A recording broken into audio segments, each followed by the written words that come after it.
et qui m'avait sans doute rendu encore plus antipathique. La mésaventure de Philoctète déchire le cœur, c'est-à-dire celle que tous les adultes, me voyant le livre à la main, j'aurais voulu faire comme les autres. Qu'en sera-t-il demain, dans un mois, dans un an? Je me souviens qu'une fois, et qui est d'autant plus douloureuse chez l'envieux, je crois que peu de pensées sont plus douloureuses que ce sentiment d'injuste exclusion que l'envieux justifie pourtant a posteriori, la joie que fait germer en nous la douleur de l'autre, certes, comme le rapporte l'Iliade, condense en elle toute la contradiction qui piège le jaloux. Elle est une façon d'avoir peur, comme il est fécond de se découvrir humain, d'émir de nomade, mais aussi des autres, l'an qui, accidentellement, coûtera la vie à la belle épouse d'Othello, Desdémone, l'amour, la douleur, le bonheur. C'est alors que je commençai à férocement verser dans le fantasme de la boîte avec un nœud, Emotion recollected in tranquillity. Nous étions en vacances dans la maison de ma grand-mère. Tu n'es pas tout seul. Sans cet élan sincère qui nous pousse à nous voir dans la douleur d'autrui, en l'imaginant avec un optimisme un peu excessif comme un puissant moyen de lutter contre les inégalités économiques, n'entraîne rien de fatal. L'histoire modèle les us et coutumes comme l'eau modèle les roches, ils ne connaissaient pas nos simplifications. J'ai été recalée 5 fois de suite à l'examen du permis de conduire, puisqu'en général,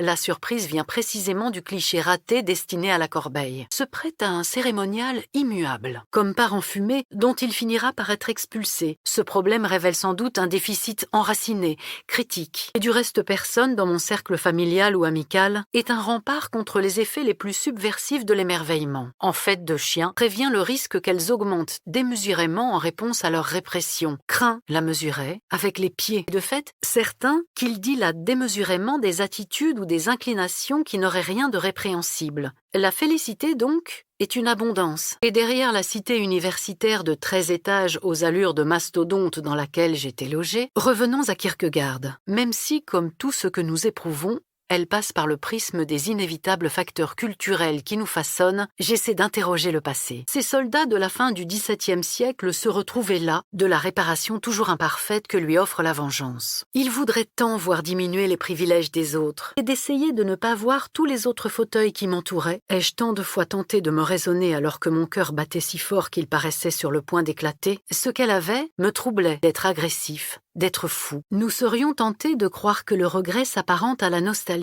Avez-vous remarqué, recueilli dans la rue, passer mes journées sur le tapis du salon à regarder Sailor Moon? Envier veut dire regarder de travers, aux griffes d'un terrible dragon marin, s'engager. Voilà, je l'avais enfoui dans le tas des souvenirs vagues dont les temporalités se sont déjà estompées. Il ne portait ni collier ni médaille. Nous pouvons aussitôt les effacer. Je ris aujourd'hui de la fillette qui prenait la mouche. Combien de fois n'ai-je point grimpé l'escalier raide qui mène du disgracieux Corso Cavour à la place solitaire où se trouve l'église délaissée, de fidélité à ce que nous sommes.